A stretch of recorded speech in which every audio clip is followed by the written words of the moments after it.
questão, doutor Lécio, tem sido publicado recentemente vários artigos sobre o uso do canabidiol em outras formas de epilepsia resistente, que não aquelas já bem documentadas, a síndrome de Dravet, que Lennox-Gastaut, e o complexo da esclerose tuberosa. Uma parcela grande desses estudos dizem respeito a outros quadros de epilepsia resistente na infância, mas tem também alguns relativos a quadros em adultos. Nós gostaríamos que o senhor comentasse, o senhor acredita que o uso do canabidiol ao longo dos próximos anos vai sofrer uma expansão por conta dessas novas possibilidades de indicação? Em relação ao uso do canabidiol em epilepsia, existe uma lógica de tratamento, em que a gente começa com um fármaco anticrise, um fármaco antiepilético. Se ele não controla, você troca ou associa um segundo fármaco. Se ele não controla, eventualmente você pode tentar um terceiro fármaco. Mas quando você não está respondendo a partir do segundo ou terceiro fármaco, tem uma máxima que é: pare e faça uma avaliação num centro especializado com especialista de epilepsia.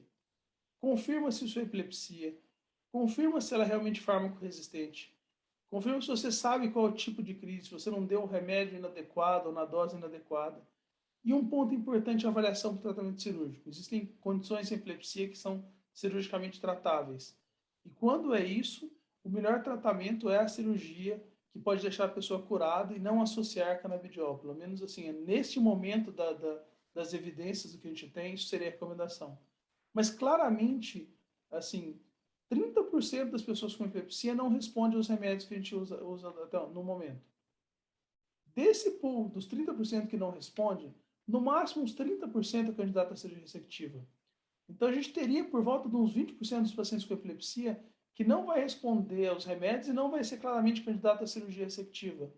Aí nós estamos começando a entrar nessa população que o canabidiol sim cabe como opção terapêutica, e acho que é aí que entra. Ou seja, não são poucos os pacientes. Tem um potencial muito grande de pessoas que podem ser indicadas. Para adulto, assim, a gente começa com o primeiro ponto, Carlos, que é a questão assim, a gente não tem nenhum estudo que avaliou dose para adulto, por exemplo. Então, acho que a grande dificuldade, eu não tenho muita dúvida de que ele é eficaz e que vai ser importante no tratamento de vários pacientes com epilepsia, mas a gente precisa de uma evidência um pouco maior para pensar em questão de dose e até de perfil de pacientes. A gente vai conseguir ver algum perfil em que você tenha uma eficácia melhor. Perfeito. Muito obrigado.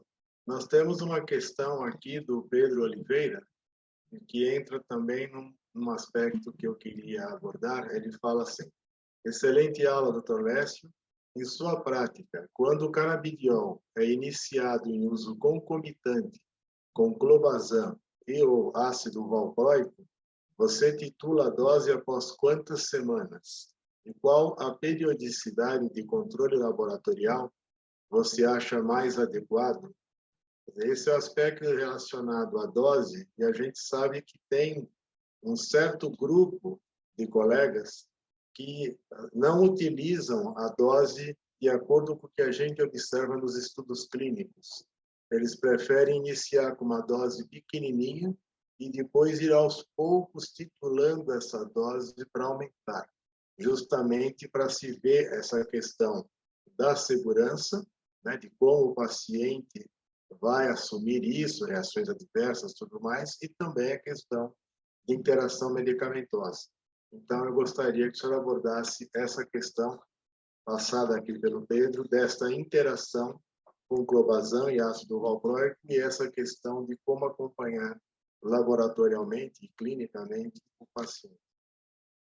Perfeito. Primeiro, boa noite para o Pedro. Faz tempo que eu não vejo ele nessa coisa de pandemia, né? Só o virtual.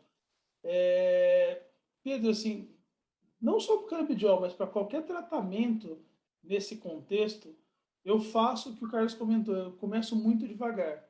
Eu vou dando uma dose bem pequena e vou escalonando muito lentamente, assim, a cada semana.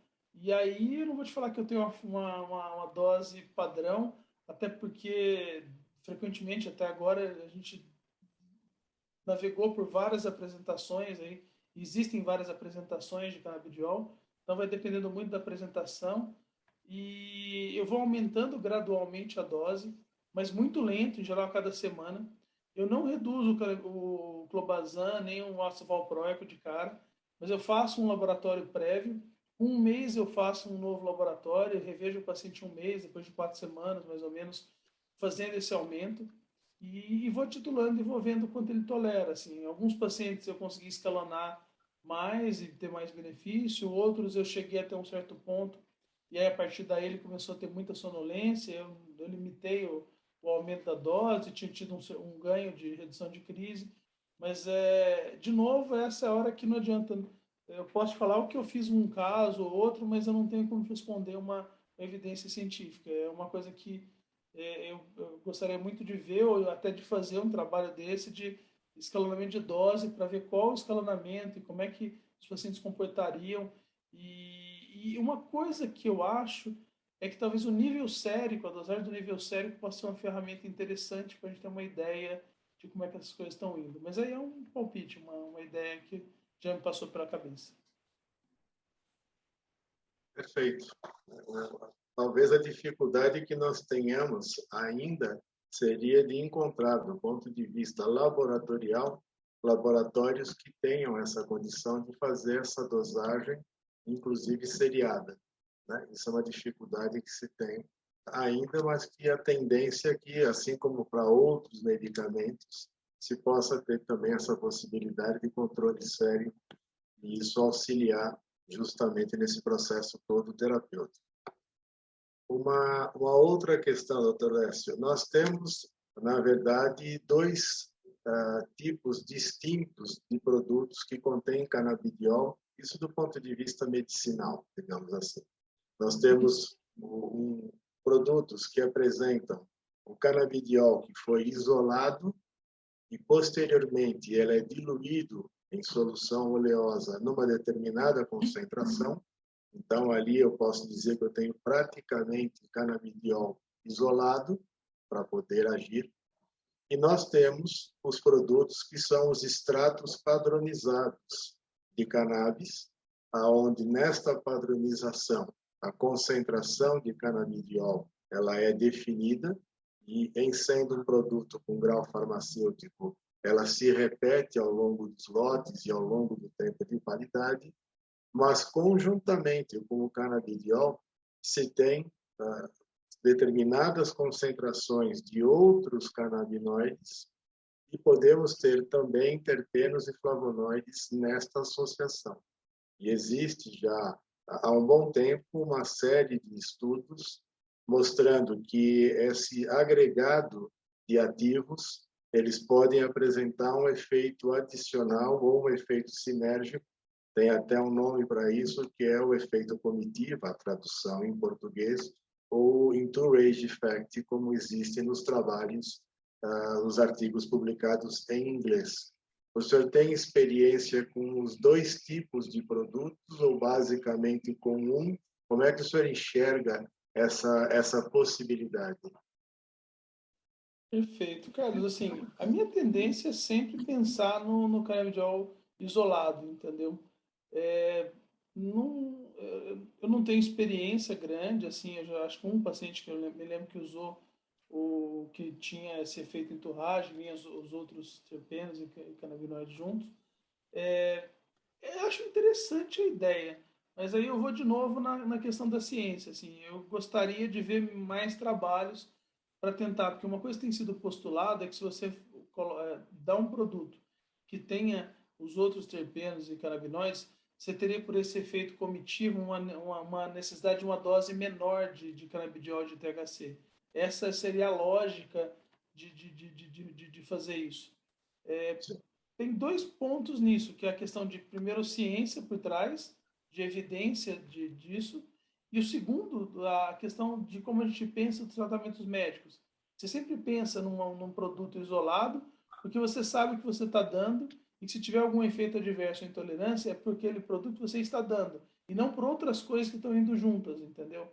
Então, o paciente talvez não tolere, não por conta do canabidiol, do THC que você gostaria, porque tem outras coisas carregadas juntas. Então, eu acho que tem esses dois lados do efeito comitiva e que eu, de novo, é outra coisa que eu gostaria de ver. E eu tenho certeza que essas evidências vão aparecer. É só olhar para a história do que eu mostrei. Por isso que eu coloquei um pouco da história. Você vê sim, que quando a gente começou a usar, não tinha nada, não tinha evidência palpável, mas a gente começou a usar o canabidiol e funciona, entendeu? E hoje a gente tem um monte de evidência que funciona para algumas coisas, falta um pouco de evidência para os outros e o tempo vai mostrar. E aí entra também uma questão da medicina de que em algumas condições você está agora com o paciente. Você não pode esperar mais 2, 3, 4, 5 anos para poder ter todas as evidências para propor o tratamento. Eu acho que vai caber a quem está de frente, a gente como médico, a o quanto eu posso ajudar essa pessoa nesse contexto, entendeu? Se o canabidiol potencialmente for uma opção terapêutica, se usou as coisas mais habituais, eu acho que tem que ser tentado, entendeu? Fazer o uso do canabidiol isolado ou usando esse efeito comitiva, eu acho que é uma coisa que vai caber a cada colega decidir, de testar e ver caso a caso, talvez usar um, se você não tiver uma boa resposta, eventualmente tentar o outro, não tolerar. Acho que cabe essa tentativa nesse momento. Mas quero ver mais ciência nessa história. então, acho que é isso. Então, eu gostaria de passar, então, novamente a palavra para a Adriana, para suas considerações finais, Adriana.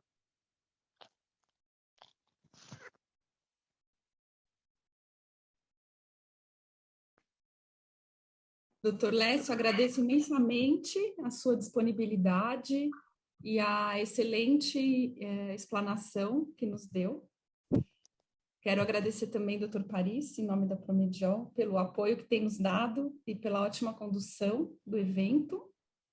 Agradeço muito a toda a equipe da Promediol, tanto a equipe interna quanto a equipe comercial, pelo excelente trabalho que tem realizado. E, em especial, agradeço os médicos participantes e espero que o conteúdo tenha sido de valor para vocês. Contem conosco nessa caminhada em direção ao uso racional e justificado de canabidiol e demais derivados de cannabis no exercício das suas atividades, em prol do benefício de milhares de pacientes. Desejo uma excelente noite a todos vocês. Muito obrigada. Obrigado. Eu queria primeiro agradecer a Promediol pelo convite, a confiança de poder falar, acho, de forma bem clara e tentar mostrar isso que eu botei o tempo inteiro, de que a gente precisa de usar produtos adequados e com indicações adequadas e ciência, de estudar e de achar onde a gente possa beneficiar nossos pacientes. Acho que a ideia é sempre essa e é sempre bem-vindo novos tratamentos. Existem muitos gaps, existem muitas necessidades não atendidas dos nossos pacientes. A gente precisa cobrir essas coisas e tentar melhorar a vida deles. Eu acho que o canabidiol é mais uma dessas coisas que as famílias tanto esperam e que eu acho que a gente tem sim que entregar de forma responsável e adequada para muitos deles e para poder ajudar no tratamento. Eu queria agradecer e boa noite para todos. Obrigado.